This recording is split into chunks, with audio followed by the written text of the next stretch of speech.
నమస్తే, నేను Maruthi Ram. One voice న్యూస్కు స్వాగతం. రాజన్న సిరిసిల్ల జిల్లా తంగళ్లపల్లి మండల కేంద్రంలోని ఇందిరానగర్ కాలనీలో ట్రైనింగ్ ఐపీఎస్ రాహుల్ రెడ్డి ఆధ్వర్యంలో కార్డన్ సెర్చ్ నిర్వహించారు.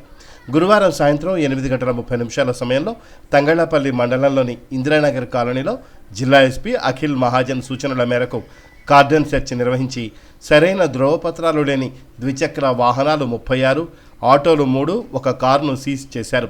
వాహన యజమానులు సరైన ధ్రువపత్రాలు చూపించి వాహనాలను తీసుకువెళ్లాలన్నారు. ఈ సందర్భంగా డీఎస్పీ చంద్రశేఖర్ రెడ్డి మాట్లాడుతూ, ఎవరైనా అనుమానితులు మీ చుట్టుపక్కల ఉన్నట్లయితే వెంటనే స్థానిక పోలీసులకు సమాచారం అందించాలని, కొత్త వ్యక్తులకు ఇండ్లు అద్దెకిచ్చే ముందు వారి ఆధార్ కార్డులతో సహా ధ్రువపత్రాలు తీసుకోవాలని తెలిపారు. అలాగే యువత మాదక ద్రవ్యాల బారిన పడి బంగారు భవిష్యత్తును నాశనం చేసుకోవద్దని సూచించారు. ఈ కార్యక్రమంలో rural CI Sadan Kumar, SI Sudhakar మరియు పోలీసు సిబ్బంది పాల్గొన్నారు.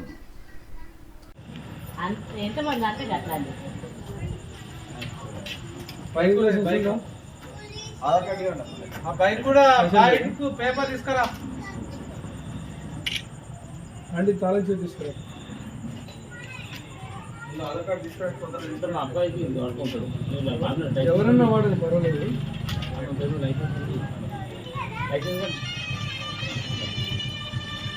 వరలక్ష్మి బంగ్లాదేశ్ వాళ్ళు ఉంటారు, వీసా లేకుండా వాడు ఏమైనా చేసి పారిపోవచ్చు. మన సిరిసిల్ల పేపర్లో చూసింది కదా, బీఆర్ ఒక ఆడమని తీసుకొచ్చారు, రాత్రి తాపించి చంపి రాలేదా, మళ్ళీ అన్ని పట్టుకోవడానికి బీఆర్ఓ పోతే 5-6 రోజులు దొరుకుతుంది. అంటే వాడు చిన్న మరింత చంపిపోయేది ఒకటి. అందుకని మేము మీ భద్రత కోసమే ఇలాంటి కార్డన్ సెర్చ్ చేస్తాం. అంటే ఇంకోటి మీలో కూడా ఉండదు, బయట వాళ్ళు ఉంటారు, తర్వాత ఏమన్నా మర్డర్ చేసి వచ్చినోడు ఉంటాడు, తర్వాత ఎవడో టెర్రరిస్ట్ ఉంటాడు. అంటే ఎప్పుడైనా మీ టెర్రరిస్టులు కానీ ఇట్లా ఏదన్నా ఉంటే వాళ్ళు అక్కడ జరిగే దగ్గర ఎక్కడైతే ప్రాబ్లం ఉందో అక్కడ ఉండరు, వేరే పీస్ఫుల్ ఏరియాలో వచ్చి ఉండి వాడు పోయి వస్తుంటాడు. అంటే మీరేమనుకుంటారు, వాడు ఏదో చెప్తాడు, టైర్ పంచర్ చేస్తున్నా నేను హైవేలు అంటాడు, వాడు చేసేది వేరేది ఉంటుంది. కాబట్టి మీరు ఇండ్లు ఇచ్చేటప్పుడు మీరు కూడా కొందరు ఇండ్లకి ఇస్తున్నారు కదా, ఇండ్లు ఇచ్చేటప్పుడు జాగ్రత్తగా చూడాలి.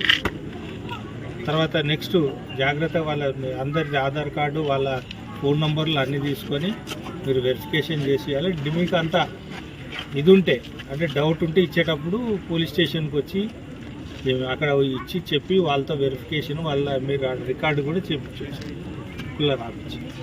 అదొకటి. తర్వాత ఇంకొక వ్యసనం ఏంటంటే ఇవాళ రేపు గాంజా వ్యసనంతో చాలా యూత్ చాలా ప్రాబ్లం ఫేస్ చేస్తున్నారు. ఒకసారి గాంజాకు అలవాటు పడితే పిల్లలు గాంజాకు అలవాటు పడితే 13-14 ఏళ్ళ నుంచి స్టార్ట్ అయింది.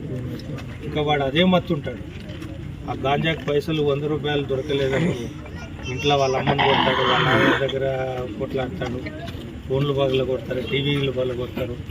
ఇదంతా చాలా, అంటే ఇక్కడని కాదు, మన దగ్గర కాదు, మొత్తం దేశం వల్ల చాలా ఇదైపోయింది గాంజా.